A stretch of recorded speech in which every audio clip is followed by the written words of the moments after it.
अब जरा सोचिए आपकी अगर आपकी जिंदगी से तनाव, चिंता और गुस्सा ये सब कुछ हट जाए और उसकी जगह भर जाए सुकून, पॉजिटिविटी, हर तरह इस तरह अगर रोजाना इस तरह का योगाभ्यास अगर हो तो क्या आप ज्यादा खुश नहीं होंगे?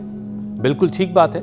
रिसर्च से निकले कुछ ऐसे ही फैक्ट्स जिन्हें अपनाकर न सिर्फ मीनाक्षी, अमित और ज्योत्सना की तरह आपके चेहरे पर मुस्कान आ सकती है, आप तनाव को भी इसके जरिए मात दे सकते हैं। लेकिन इसके लिए आपको अपनी दिनचर्या में छोटी छोटी आदतों को इसमें शामिल करना होगा जो आपकी खुशियों का ताला खोल देंगी। सबसे पहले बार बार अपनी पुरानी गलतियों को याद करना भूलिए। ध्यान रखिए जो बात बीत गई उसे भूलना अच्छा है, बीत गई वो बात नहीं। अब देखिए, लोगों की सफलता से जलना छोड़ दीजिए, दूसरों की हाइलाइटेड तस्वीरें देखकर दुखी होना छोड़ दीजिए। हर इंसान के जीवन जीने का तरीका अलग होता है, बिल्कुल अलग होता है। और सोशल नेटवर्क से हटके जरा रिश्तों का नेटवर्क मजबूत कीजिए। परिवार और दोस्तों का सहारा इमोशनल स्ट्रेंथ देता है। WHO की रिपोर्ट तो कहती है कि अच्छे रिश्ते हेल्दी और लॉन्ग लाइफ के सीक्रेट रेसिपी है। और चौथा, विपरीत हालात में भी सब्र रखिए, क्योंकि जब चीजें आपके मन मुताबिक नहीं हो तो तनाव तो बढ़ता है, लेकिन इसी में तो नहीं गिरना है। अब आप सोच रहे होंगे कि भाई जब खुश रहने के इतने तरीके हैं तो फिर पूरी दुनिया दुखी क्यों है, खुश क्यों नहीं है? आपका सोचना बिल्कुल ठीक है, क्योंकि फ्लोरिडा स्टेट यूनिवर्सिटी की एक स्टडी सामने आई है और ये स्टडी कहती है कि सबसे ज्यादा दुखी इस वक्त युवा हैं, यंगस्टर्स हैं। अमेरिका से लेकर यूरोप और एशिया तक 44 देशों में यही ट्रेंड नजर आ रहा है। ग्लोबल माइंड प्रोजेक्ट के मुताबिक युवाओं की मानसिक हालत लगातार खराब हो रही है, गिर रही है। वजह सोशल मीडिया, इकोनॉमिक इनइक्वालिटी और करियर का प्रेशर, ये सारी चीजें नौजवानों को परेशान कर रही हैं। अब यूनाइटेड नेशन की ताज़ा रिपोर्ट का हवाला दे दूं तो दुनिया भर में 1 अरब से ज्यादा लोग मेंटल हेल्थ इशू से जूझ रहे हैं। इनमें एंजाइटी की प्रॉब्लम है, डिप्रेशन सबसे ज्यादा कॉमन है और महिलाओं पर बोझ और भी ज्यादा है। दुनिया में 58 करोड़ महिलाएं और 51 करोड़ पुरुष मानसिक बीमारियों से पीड़ित हैं। अब भारत में महिलाओं की हेल्थ बजट पर 3 गुना ज्यादा खर्च किया जा रहा है। अब सवाल यह है कि क्या खुश रहना इतना मुश्किल है? तो इसका जवाब बिल्कुल ये है कि खुश रहना बहुत ही आसान है, उतना ही आसान जितनी आसानी से आप सांसें लेते हैं, जितनी आसानी से आप चलते फिरते हैं, जितनी आसानी से आप सांस लेते हैं।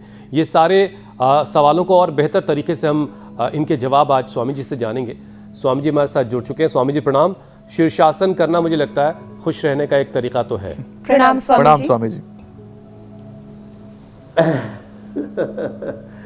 देखो, आप सब ना इतने खुश रहते हो। खुश रहने के लिए व्यक्ति को अपने स्वरूप से, अपने निजता से, अथ योगानुशासनम, सेल्फ डिसिप्लिन से जुड़ना पड़ेगा। छोटी छोटी बातें जो आपने बताई, मैं सुन रहा था कि आप एक बहुत अच्छे काउंसलर की तरह लोगों को बता रहे थे कि आपको खुश रहने के लिए कितनी चीज़ें भगवान ने दे रखी है। पिंड में सारा ब्रह्मांड स्वयं ब्रह्म व खुदा अल्लाह अलमाइटी गॉड, वाहिगुरु अकाल पुरुष राम कृष्ण हनुमान शिव, अपने भीतर शिवोहम शिवोहम आत्माहम शुद्धोहम बुद्धोहम रामोहम कृष्णोहम हनुमत। पिंड में सारा ब्रह्मांड दे दिया, ब्रह्मांड का सारा ज्ञान, ब्रह्मांड की सारी संवेदनाएं, अनंत ज्ञान, अनंत प्रेम, करुणा, वात्सल्य, अनंत शांति, अनंत शक्ति, अनंत पुरुषार्थ, सब कुछ अपने इस छोटे से पिंड में समाया हुआ है। भगवान ने हमें इंसान बनाया, इसलिए हम खुश रह सकते हैं। भगवान ने इंसान वो भी बना करके हिंदुस्तान में पैदा किया और उसमें भी योग करने का सौभाग्य मिला। उसमें इतने अच्छे माता पिता, इतने अच्छे गुरु, इतने अच्छे अभिभावक, इतना अच्छा टीवी, इंडिया टीवी मिला। उस पर जो है ज्योत्सना, मीनाक्षी जी का, हुसैन जी का, अमित जी का, स्वामी रामदेव का साथ मिला। खुश रहने के लिए तो सैकड़ों चीज़ें, आस पड़ोस की पेड़ पौधे पत्तों को देख करके, नदियों को, बहते हुए झरनों को देख करके, समुद्र को देख करके, जलचर नभचर थलचर सब प्राणियों को देख करके, चारों तरफ आपकी जब पॉजिटिव दृष्टि होती है ना, खुशियाँ ही खुशियाँ हैं।